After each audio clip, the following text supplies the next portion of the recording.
মোথাবাড়ি নিয়ে চাঞ্চল্যকর অভিযোগ, চাঞ্চল্যকর তথ্য উঠে আসছে গোয়েন্দাদের হাতে।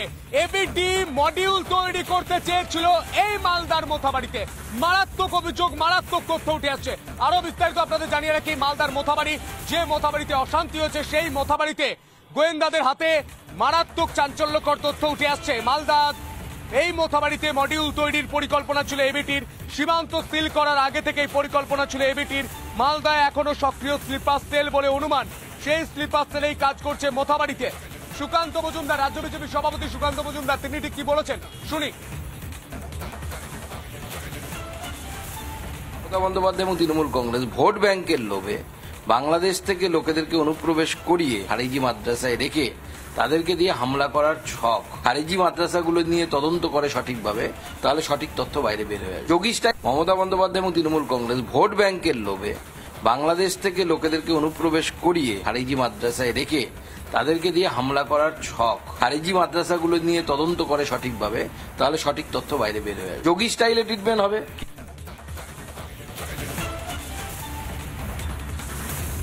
রাজ্য বিজেপি সভাপতি সুকান্ত মজুমদার আগেই বলেছিলেন খারিজি মাদ্রাসা তৈরি করে এই ধরনের ঘটনা পূর্ব পরিকল্পিতভাবে ঘটানো হচ্ছে।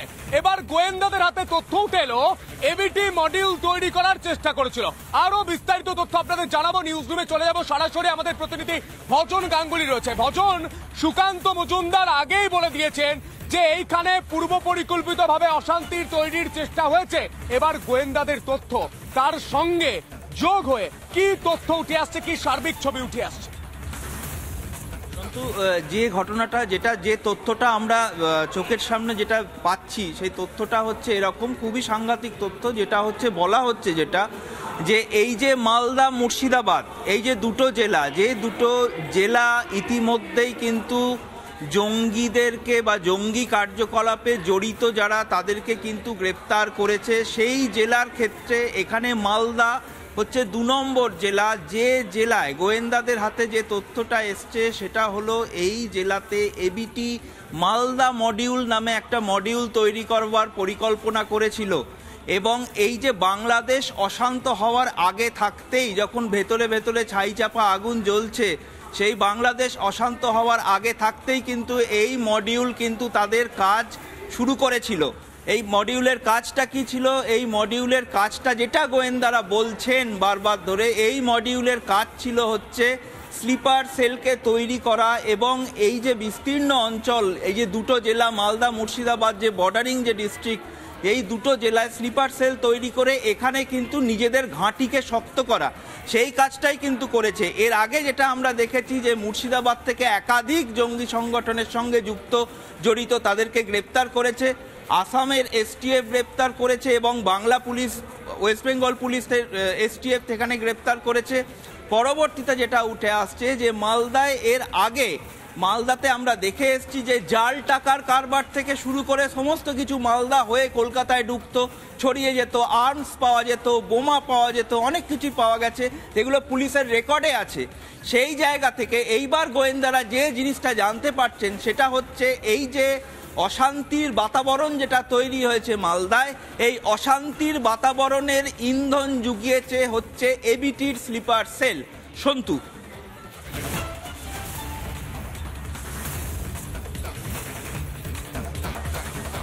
মারাত্মক চাঞ্চল্যকর তথ্য উঠে আসছে ভজন, এই তথ্যের দিকে অবশ্যই আমাদের নজর থাকবে। যে কথা, যে তথ্য উঠে এলো গোয়েন্দাদের হাতে উঠে আসছে, এবিটি স্লিপার সেল অর্থাৎ একটি জঙ্গি গোষ্ঠী, তারা স্লিপার সেল তৈরি করতে চেয়েছিল এই গোটা মালদা মোথাবাড়ি জুড়ে, গোটা মালদা মুর্শিদাবাদ জুড়ে, অথচ এখনো অ্যাক্টিভ রয়েছে এবিটি স্লিপার সেল। এই খবরের দিকে অবশ্যই আমাদের নজর থাকবে ভজন। আপাতত তোমায় ধন্যবাদ। এই ঘটনার পাশাপাশি আরো একটি গুরুত্বপূর্ণ তথ্য আপনাদের দিয়ে রাখি এই মুহূর্তে, বড় ব্রেকিং। মালদার মোথাবাড়িতে রামনবমী পালনে বাধা দেওয়া হচ্ছে। বাড়িতে বাড়িতে পুলিশ এসে বাধা দিচ্ছে, বাড়িতে বাড়িতে পুলিশ এসে বলছে শাঁখা সিঁদুর পরা যাবে না। মারাত্মক অভিযোগ করছেন স্থানীয়রা। কি বলেছেন তারা আপনাদের শোনায়, শুনবো। আইসিএসে রামনবমী উৎসব হবে না। কেন হবে না? কেন হবে না? আমাদের নেতারা যারা ছিল তাদেরকে যে কি উত্তর দিয়েছে আমরা তা শুনি না। আপনাদের কাছে কোনো উত্তর দিয়েছে? আমাদের কাছে কোনো উত্তর আসেনি। তো আমরা ভেবেছি রামনবমী আমরা করব, আমাদের রক্ত যাবে জীবন যাবে। করবেন বলছেন? করব, আমরা 100 বার করবো।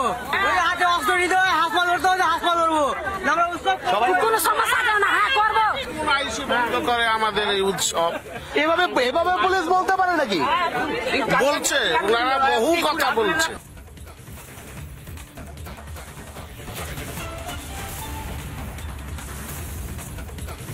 রামনবমী পালনে বাধা দেওয়া হচ্ছে বলছেন স্থানীয় মানুষজন। আজ মোথাবাড়িতে গিয়েছিলেন রাজ্য বিজেপি সভাপতি সুকান্ত মজুমদার তথা কেন্দ্রীয় প্রতিমন্ত্রী সুকান্ত মজুমদার। তিনি এই ঘটনা শোনার পর কি প্রতিক্রিয়া দিয়েছেন শুনবো। রামনবমী শুধু নাকি বাড়িতে পুজো করা যাবে, মন্দিরে পুজো করা যাবে, আর কোন ঘট পুজো করতে বলছে? মানে পুলিশ জেহাদি হয়ে গেছে। পুলিশ কি জেহাদি হয়ে গেছে? বাংলাদেশের পুলিশ না পাকিস্তানের পুলিশ হয়ে গেছে? পুলিশ সাধারণ মানুষকে বলেছি আগামী রামনবমীর দিন আপনাদের যা যা প্ল্যানিং ছিল তার থেকে বেশি করে করবেন, পুজো করবেন এবং ঘোষেদের হাতে হাসুয়া ছাড়া মানায় না, হাসুয়া নিয়ে মিছিল করবেন প্রয়োজন। দেখুন, বাংলাদেশ বানানোর চেষ্টা করছে তো মুখ্যমন্ত্রী, সেটা আটকাতে হবে তো আমাদেরকে। আমাদের হিন্দুদের স্বার্থকে রক্ষা করতে হবে, তার জন্য আমাদেরকে লড়তে হবে। প্রয়োজন স্বাস্থ্য রক্ষার জন্য স্বাস্থ্য প্রয়োজন, আমাদের শাস্ত্র সেটা বলছে। তো আজকে যেখানে ঘটনা ঘটছে তার থেকে 10 কিলোমিটার দূরে এখানে পুলিশ এসে সবার বাড়িতে গিয়ে হামলা করছে, মামদোবাজি।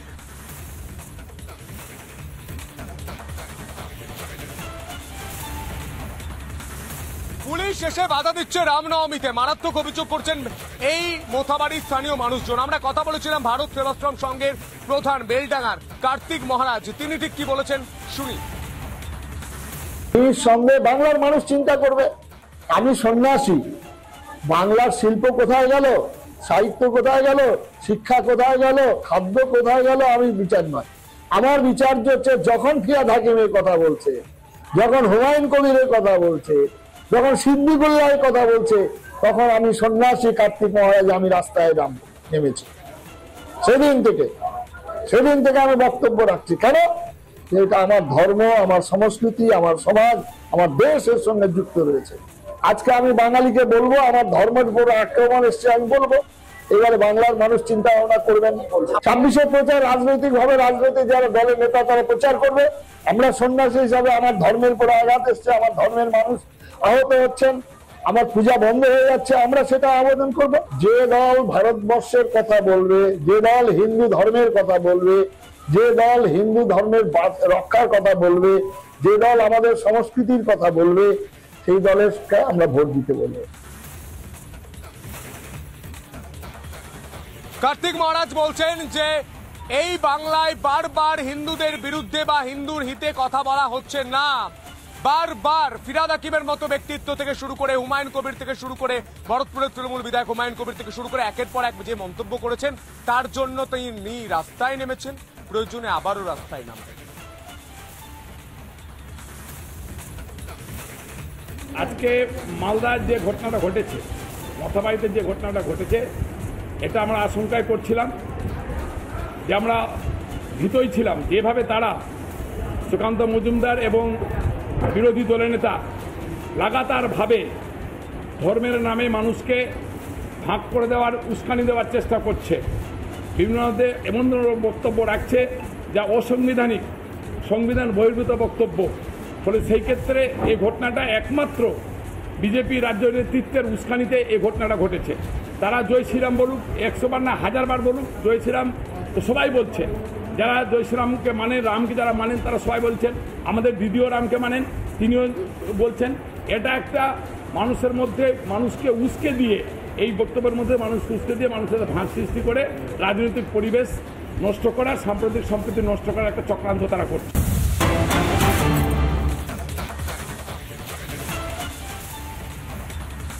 মালদায় রামনবমী করতে দেওয়া হবে না বলছে, তার সঙ্গে সঙ্গে মালদার মোথাবাড়িতে হিন্দু মহিলাদের বলা হচ্ছে শাখা সিঁদুর পলা পরবেন না। কারা বলছেন? বাংলার পুলিশ বলছে। মারাত্মক অভিযোগ উঠে আসছে। কি অভিযোগ করেছেন এই ভদ্র মহিলা, শোনার চেষ্টা করব, শুনবো।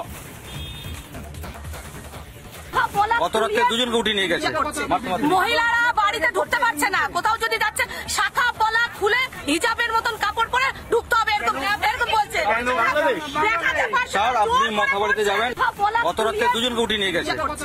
মহিলারা বাড়িতে ঢুকতে পারছে না, কোথাও যদি যাচ্ছে শাখা পলা খুলে হিজাবের মতন কাপড় পরে ঢুকতে হবে, এরকম এরকম বলছে। স্যার আপনি মথাবাড়িতে যাবেন একটু। আর এই বিষয় নিয়ে আমরা কথা বলেছিলাম, এই বিষয় নিয়ে আমরা রাজনৈতিক ব্যক্তিত্বদের সঙ্গে কথা বলেছিলাম, তারা ঠিক কি বলছেন শুনবো। ভয়ঙ্কর পরিস্থিতি এরা তৈরি করেছে, সেই জন্য আজকে আমরা আসতে বাধ্য হয়েছি এবং পুলিশ প্রশাসন দেখতে পাচ্ছেন এখান থেকে মোথাবাড়ি যেখানে গন্ডগোল এপিসেন্টার যেটা, সেটা 10 কিলোমিটার দূরে হওয়া সত্ত্বেও এখানকার পুরুষদেরকে অ্যারেস্ট করা হচ্ছে। এরা কি করবে রে ভাই, এরা কি করবে? রাতে ঘুমোতে পারছে না, আমবাগানে গিয়ে শুয়ে থাকতে হচ্ছে। সন্দেশখালীতে যেভাবে শেখ শাহজাহান এসে মা বোনদের উপরে হুমকি দিত, যেভাবে তাদের উপর অত্যাচার করতো, ঠিক একইভাবে আজকের রাজ্যের পুলিশও সেই শেখ শাহজাহানদের মতনই হয়ে উঠেছেন। এরা দুটোই, শেখ শাহজাহান পুলিশ আর পুলিশই শেখ শাহজাহান। আর এই রাজ্যের মুখ্যমন্ত্রী হচ্ছে এদের গার্জেন, শেখ শাহজাহান এদের গার্জেন, আর এই রাজ্যের পুলিশ এদের গার্জেন হচ্ছে এই রাজ্যের মুখ্যমন্ত্রী। গুন্ডা রাজনীতি চালাচ্ছেন এই রাজ্যের মুখ্যমন্ত্রী। এই মুখ্যমন্ত্রী যতদিন প্রাক্তন না হচ্ছে ততদিন এই একইভাবে হিন্দু মা বোনেদের উপরে, হিন্দু পরিবারের উপরে আঘাত আসবে।